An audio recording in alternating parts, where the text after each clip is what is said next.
Hello everyone. Hope everybody's doing well. Tanya and I are out here enjoying the Florida weather. It's February 8th and I think it's about almost 6 o'clock and it is a slight breeze. What is it? 59 degrees? 59, 60 degrees. She's in a little sweater thing and I'm always in my t-shirt. So anyways, we wanted to talk. I think we can move this a little closer to us. I feel like I'm 16 miles away from everybody. I'm just right here in Florida. So anyways, we were going to talk a little bit tonight about some of the journey that we've been through with this homestead and some of the plans with quotations around those, because we've had so many plans that just don't seem to turn out right or turn out the way we expected them to. Yeah. So this is not, we just bought this property back in November of 2019. She can't speak, she's got laryngitis right now, so she's supposed to just wave and nod. Has nothing, anyway.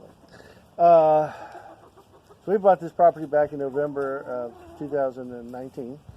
And the main reason why we bought it as soon as we did is because I had to get out of town. I had to get out of the hustle and bustle of city life for my own health. I think if you've read or seen some of the other videos, you know I have anxiety and depression issues along with a lot of medical issues. And we decided that I needed to get out here and get away from most of all the garbage in there out in the city life. But this is not our first attempt. We've attempted this before, and and with my health, we've had issues. I've had a stroke, and we've had farms before, but when I had the stroke, we ended up having to go back into the city and get a small lot, and we raised some chickens, and we raised bunnies, and we raised goats and ducks and turkeys and quail and pheasants and all kinds of things. But we had to get rid of them because of the code of the county, and but even way before that, we bought 6 acres of property, and we were living in town in a I don't know, a quarter-acre property, but we wanted to move out to that property so bad. And we wanted this farm lifestyle, and we decided, I forget how it all started. Well, I went out and we had 7 children, so I went out and I bought chicken for everybody in the family, right? Mm-hmm. So we ended up with 9 chickens, mm-hmm. And then everybody could have their own chicken, name it, and this was in the city, so, you know, but we started off with them being little bitty 1-ounce nuggets, and some of them didn't make it, but we got started at that point, and then we wanted to get more. You know, it just, I don't know. Sometimes when you love animals, some people just go overboard. And so one day we saw in the paper, Craigslist, that the guy had some pheasants for sale, right? Mm-hmm. Okay. My memory's not the best. So we drove a half hour, 45 minutes or so to go get some pheasants. We ended up getting peach trees and some orange trees and a lime tree. Okay. Because he also had those. Or maybe it was the same trip. Yeah, same place. But same place. Same place. Yeah. Which we also wanted. So we had to get, he told us, he said, these guys need, they're like quail and turkeys, they need game feed, high protein game feed. And all we had was regular chicken feed. And so he told us to go down, or we needed to stop by and get some feed for them. So we stopped by, this was in another county. We stopped by just a feed store that we saw on the way back. And so we stopped in there, and lo and behold, they had chickens. I mean, they had turkeys, and they had ducks. ducks, and they had the leghorns. And you'd wanted leghorns, and we didn't have any leghorns. And he'd always wanted them. And so we got a pair of them. I like leghorns. Leghorns is probably the best. White leghorns, like foghorn, leghorn, on Bugs Bunny. They're the best chickens. They're itty bitty, but they produce tons of eggs. They're good chickens. But nobody likes them because they're plain and white. They want color. So, and brown eggs and blue eggs and all kinds of colored eggs. Anyways, I don't know how many we got. We ended up, I don't know, pheasants we got like, because we bought for us, we bought for another fella. And so we got 40. Yeah, we got at least 40, if not more. Might have even got 50 pheasants somewhere in there. And then we bought, goodness, what did we buy? We bought every turkey I think they had. I think they had 4 turkeys. 4 turkeys. Yeah, they had 4 turkeys. They were bourbon. No, they weren't. They were bronze-breasted. Broad-breasted bronze. Anyways, they were turkeys. And then I saw I swear it was the ducks, the pecans. Yeah, we got them too. Okay, so we got the pecans. I think we took them all. And I think we got the ducks at a different place because then for the turkeys, we still needed something different. Or we got them and forgot the feed. I think that's what it was. We got so excited about the birds, and then we still didn't get the feed. We stopped by 2 different feed stores. The first feed store, we had the pheasants already, and we stopped by and got the feed, and we saw either the ducks, the chickens, or the leghorns there, and we bought some of those, but we didn't get the feed there because they didn't have the feed. And then we had to go to, then we stopped by another feed store that had the feed, and they had whatever it was that was left. So the point of the story is the first day, after we had the 10 chickens, we're living on a 1/4 acre, half an hour away from the 6 acres. We came home with, turkeys, pheasants, ducks, yeah. Chickens. So we came home with that. And, of course, what did we have at home? Nothing. Nothing. So we ended up with about 75 birds. Homeless. No cages. No nothing. We had nothing.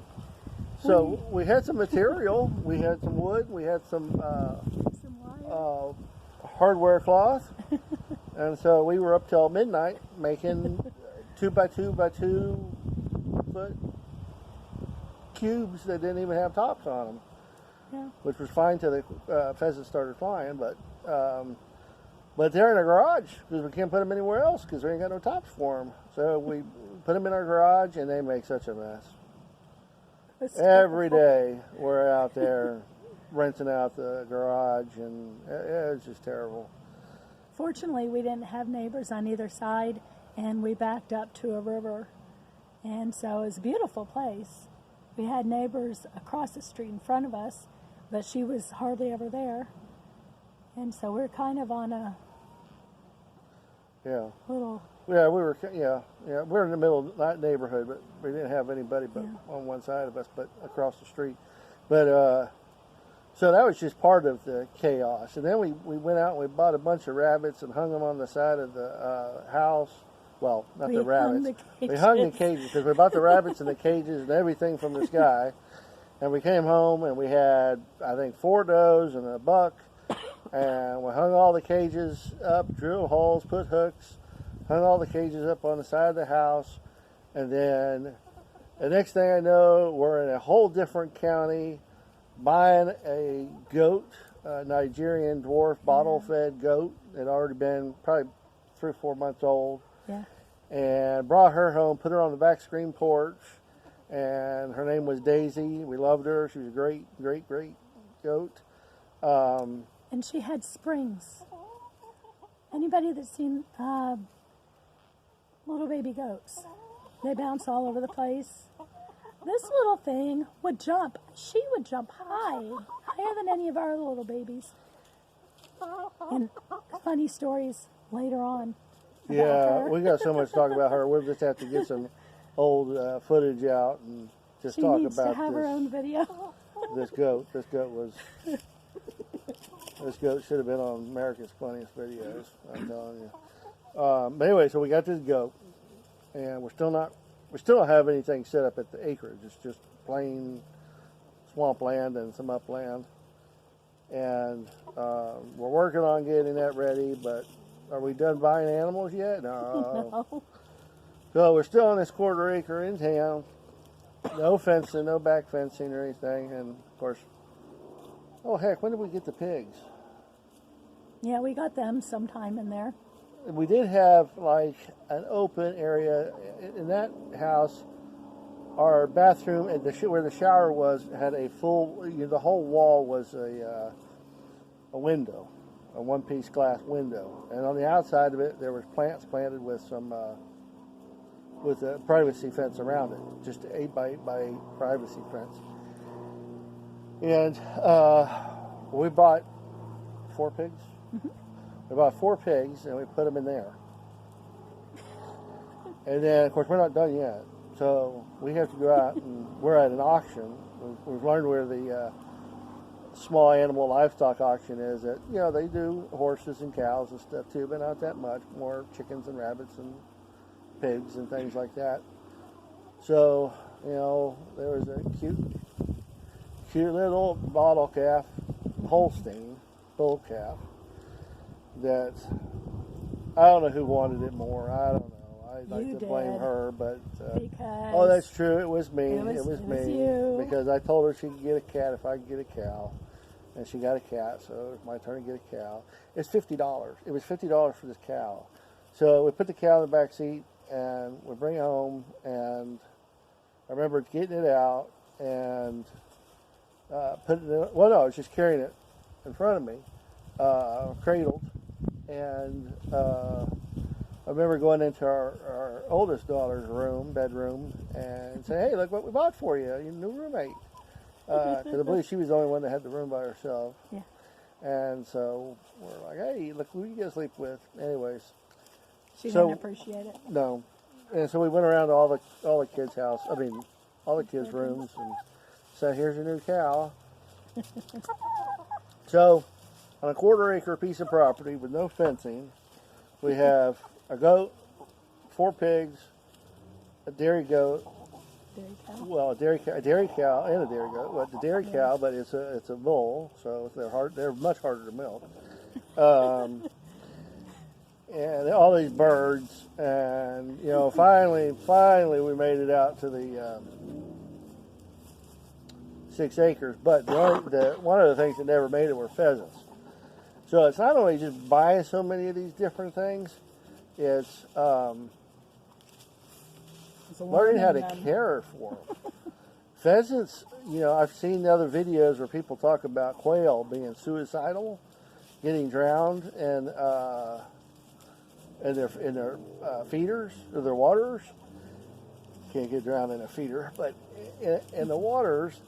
But we already had a quail size bottom water.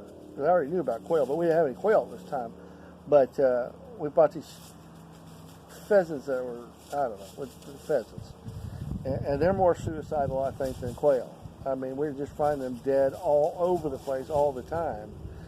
And then we ended up giving our buddy his part of what was left. And then I think we did. They grew up and we ended up just letting them fly off.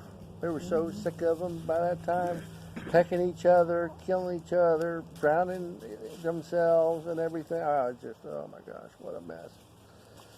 So, we were on a big learning curve for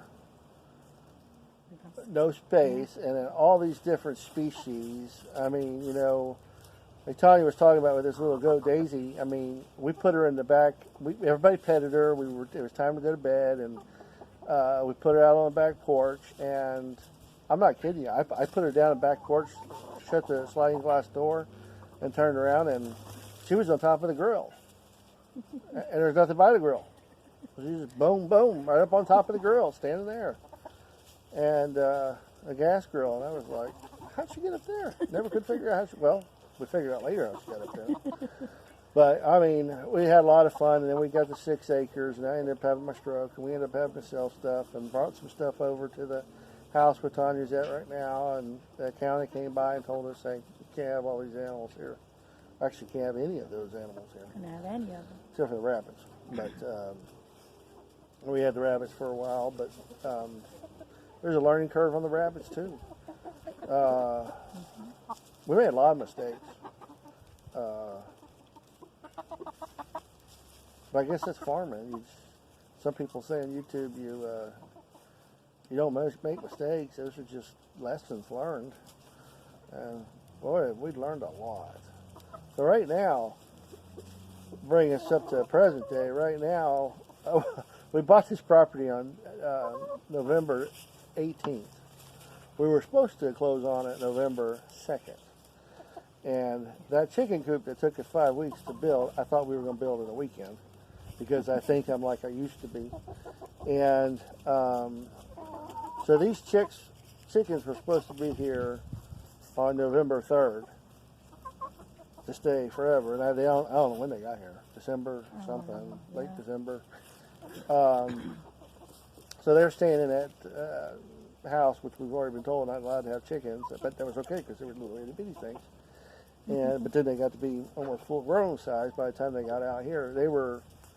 Because before we bought this place, we bought an acre place. That was it too, yeah. And we were planning on having them out there several months ago. We bought a camper because I had to get out of town. There's no doubt about it. So we bought a camper for relaxation, get out of town, get away from life, take some breaks, and we bought this 1 acre property about a half hour south of where we are now. And I was going to boondock it. I was going to live on the property. We had a generator, and I was just going to take it and dump it once a week, and it was just going to be me there, and she's going to come up on the weekends. I was going to have the chickens there. So we bought these chickens. You know, it takes them. You know, they're 6 months old now. Now maybe we're at 95% of them laying. I don't think that one's laying, but most of them are laying now. The most we're getting is 12 eggs in one day. Today we got 11. But anyways, yeah, we bought these chickens long before we had a coop for them. We had still some infrastructure at the old house, but they weren't supposed to be there. And we didn't plan on having them there very long. Yeah, we were just going to have them there because we had electricity. We could raise them, keep them heated while they were little itty bitties. I mean, we bought them in August. So in August in Florida, it's 95 degrees at 8 o'clock at night. I mean, it never gets below 75. So it was a good time to buy the chicks, and we had the electricity there. We had running water there, and it was just easier to get them through that tender stage. And, you know, I think we paid $2 a chicken, I think, $2 or $3 a chicken.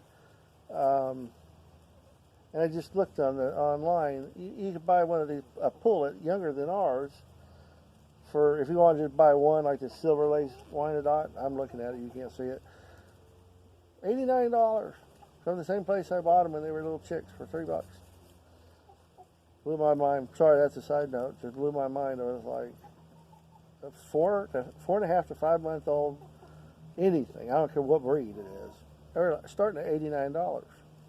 If you bought one, if you bought two, it's like $73 a piece each. You know.